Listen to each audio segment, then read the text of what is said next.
wabarakatuh. Perkenalkan, nama saya Hasnawati dari kelas D, NIM H01235118. Pada kesempatan kali ini saya akan membahas tentang konsep kurikulum merdeka, dan pembelajaran mendalam.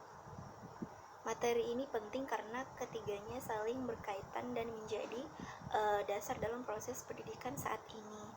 Jadi agar lebih mudah dipahami, saya akan menjelaskan tentang mulai dari konsep dasarnya terlebih dahulu, kemudian dilanjutkan ke kurikulum merdeka dan pembelajaran mendalam.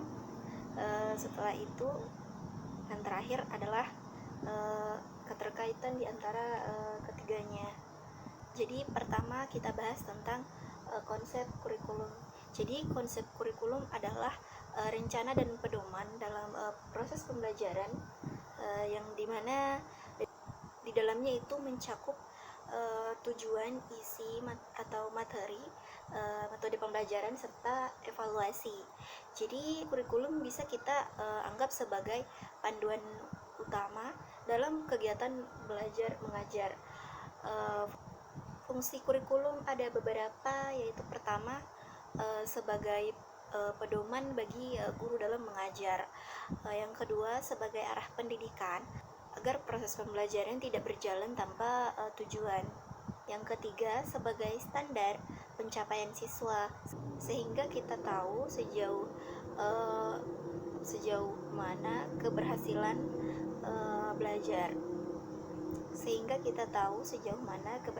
belajar.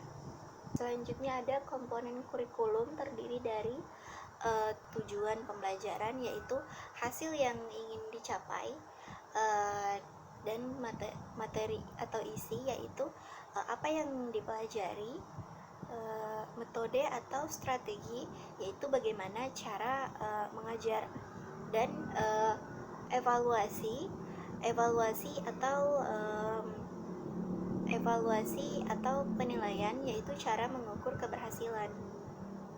Selain itu, kurikulum juga memiliki beberapa jenis.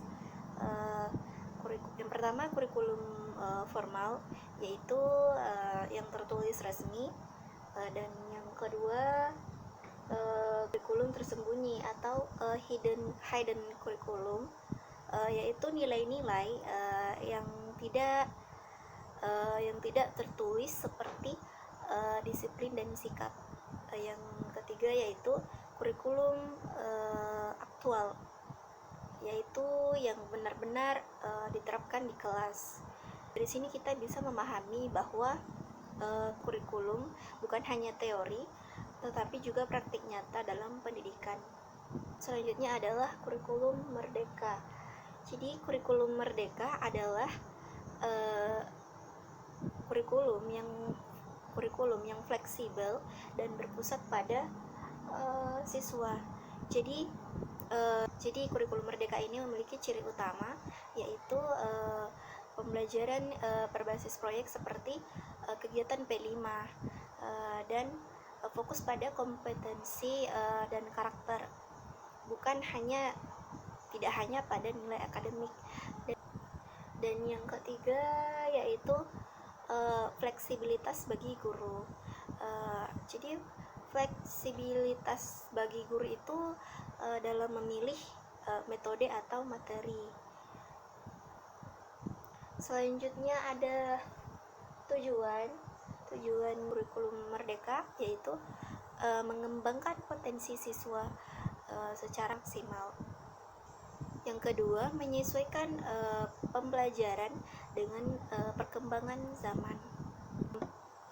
Selanjutnya, salah satu komponen penting dalam kurikulum merdeka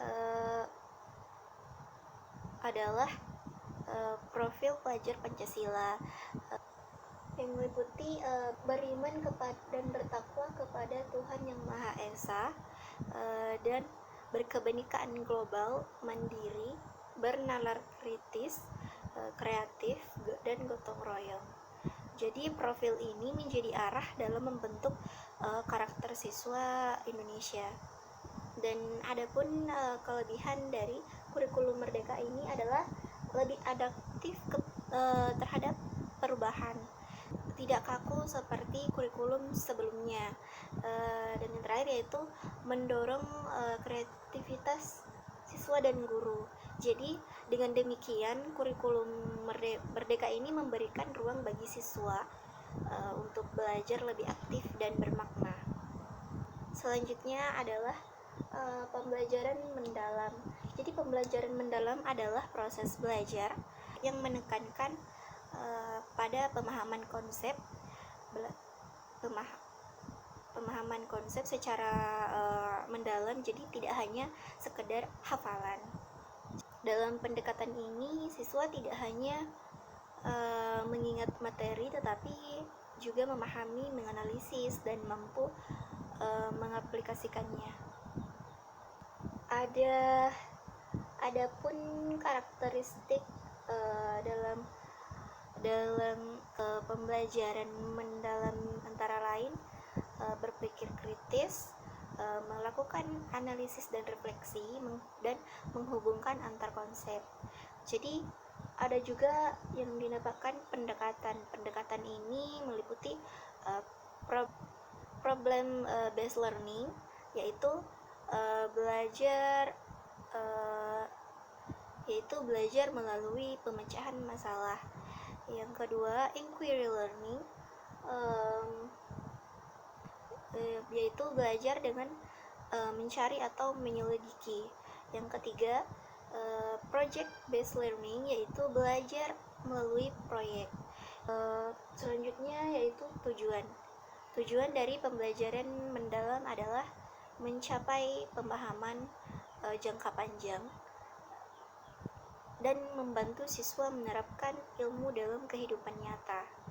Jadi dalam proses ini ada peran guru dan peran siswa. Jadi peran guru yaitu sebagai fasilitator dan pembimbing dalam eksplorasi belajar, sedangkan peran siswa adalah sebagai siswa yang aktif, eksploratif, dan reflektif. Jadi dalam pendekatan ini pembelajaran menjadi lebih bermakna dan tidak mudah dilupakan. Yang terakhir yaitu keterkaitan ketiganya. Jadi jika kita lihat secara keseluruhan, maka konsep kurikulum ini merupakan dasar dari sistem pendidikan. Kurikulum merdeka ini adalah bentuk pengembangan yang lebih modern dan fleksibel. Sedangkan pembelajaran mendalam atau deep learning adalah pendekatan yang digunakan untuk mencapai tujuan kurikulum secara optimal. Jadi ketiganya itu saling berkaitan. Kurikulum memberikan arah dan kurikulum merdeka memberikan fleksibilitas, dan pembelajaran mendalam memberikan kualitas pemahaman. Jadi ketiganya bekerja bersama untuk menciptakan proses pembelajaran yang efektif.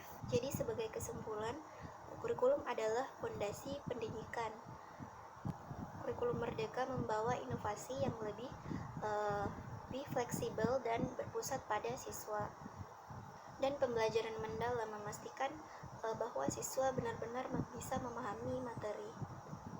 Jadi dengan menggabungkan ketiganya, maka diharapkan pembelajaran jadi lebih efektif, relevan, dan bermakna. Baik, sekian dari penjelasan saya. Terima kasih atas perhatiannya.